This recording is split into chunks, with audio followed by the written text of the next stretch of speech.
ai yanzu matsalar da yawa cikin mutane suka samu kansu kenan a harkar waya, wannan waya da yawa akwai mutane da yawa waɗanda da kamammu ne amma yanzu har blue film suna kallo a wayansu.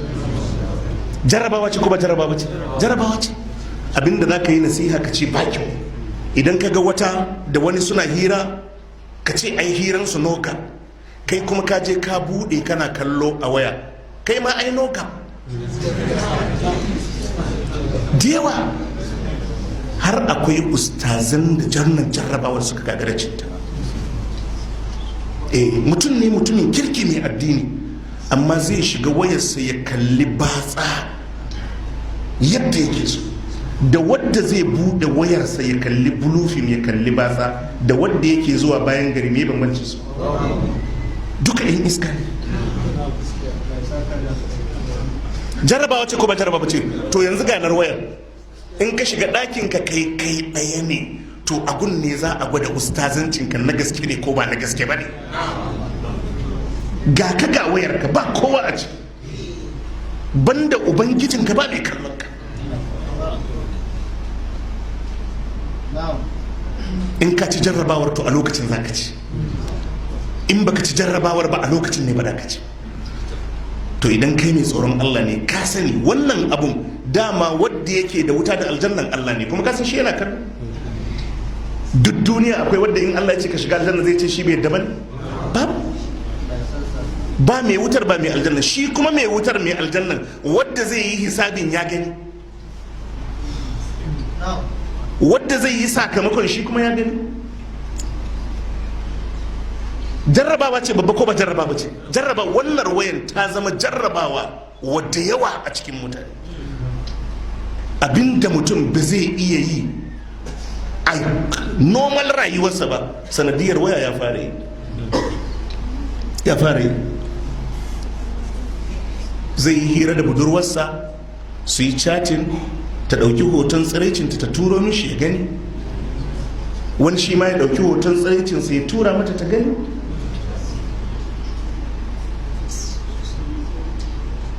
Haka ne,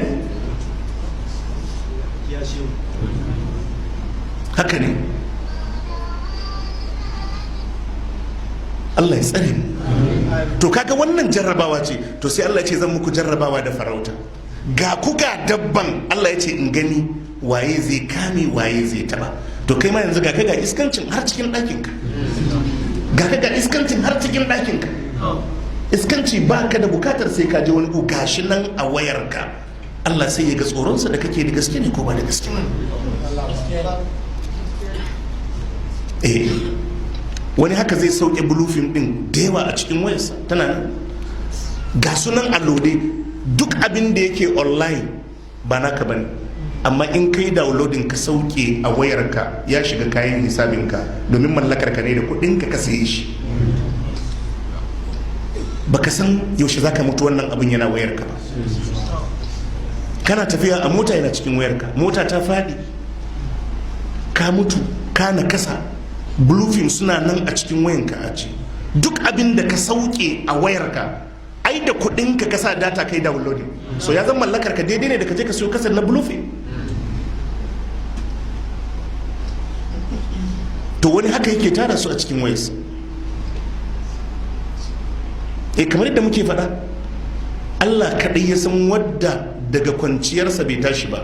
Akwai wadda yana baccin da bindiga ake ɗaga shi a cikin gidansa, 'yan fashi ko barayi. Akwai wadda yana baccin a cikin gidansa gobara ne take ɗaga shi, ba abinda ba yi faruwa. Shi kuma aiki da za mu yi, innamal a'malu bil khawatim, haka annabi ya ce.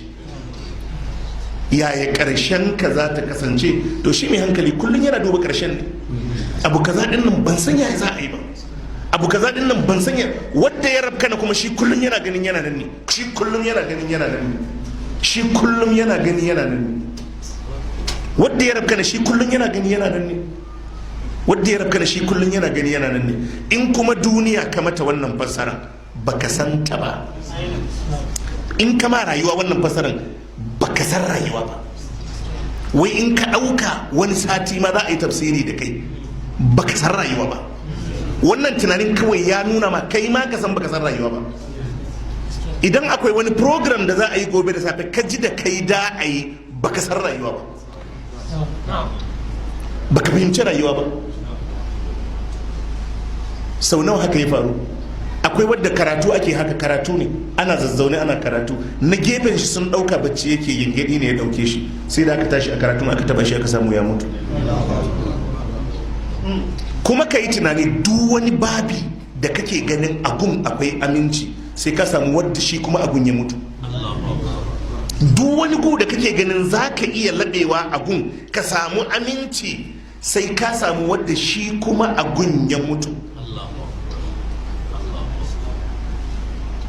Yaushe ne a majalisa ne fa ana zaune a majalisa ne, dan majalisa ya mutu, an kawo wani motion ana tattauna kawai aka tashi aka samu ya mutu. Yana faruwa ko bai faruwa? Yana faruwa.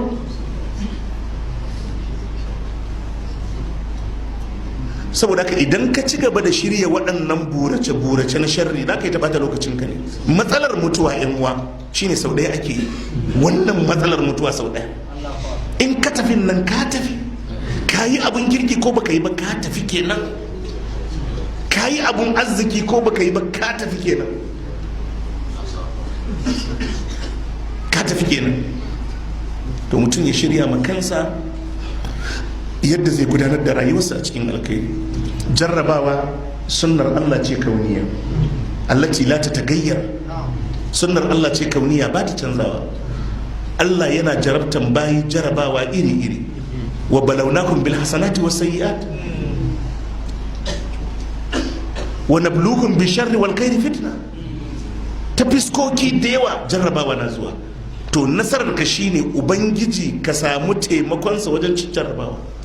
To amma dole sai ka kawo da kai, dole sai ka kawo da kai, dole sai ka kawo da kai. Lokacin da kake maganganu da wacce akan duk abin da kake magana, a daidai lokacin ka dinga tuna ‘ya'yanka, ka dinga tuna ƙannanka, ka dinga tuna iyayenta, sannan ka dinga tuna sakamakon abu. Wannan na daga cikin abin da zai taimake ka wajen gyara kanka. Muhasabatun nafs. Idan mace kake nema ta banza, ka kalle ta ka kalli wuta, yanzu kai ya kamata ka shiga wuta akan wacce kai makanka lissafi. Wacce din nan da muke tare da ita yanzu ya kamata na shiga wuta akan wacce? Ke ki yi lissafi, wanan nan da nake tare da shi yanzu ya kamata in shiga wuta akan wani? Ki duba kimarsa, ki duba wutar, ka duba kimarta, ka duba wutar. To abinda azzalumai ba su lissafi kenan. 50,000 dokta sun kasa ka shiga wuta akan su. 50,000 sun kasa, miliyan 50 sun kasa. Duniya da abin da ke cikin duniya duka, wallahi kimar ta bai kai a baka ita ka shiga wuta ba. To sai kaga mutum na ta sayan wuta 2,000, 3,000, 500, 200, 2,000, 300, 500. Shi kuma ya san wuta yake saya, ya san wuta yake saya.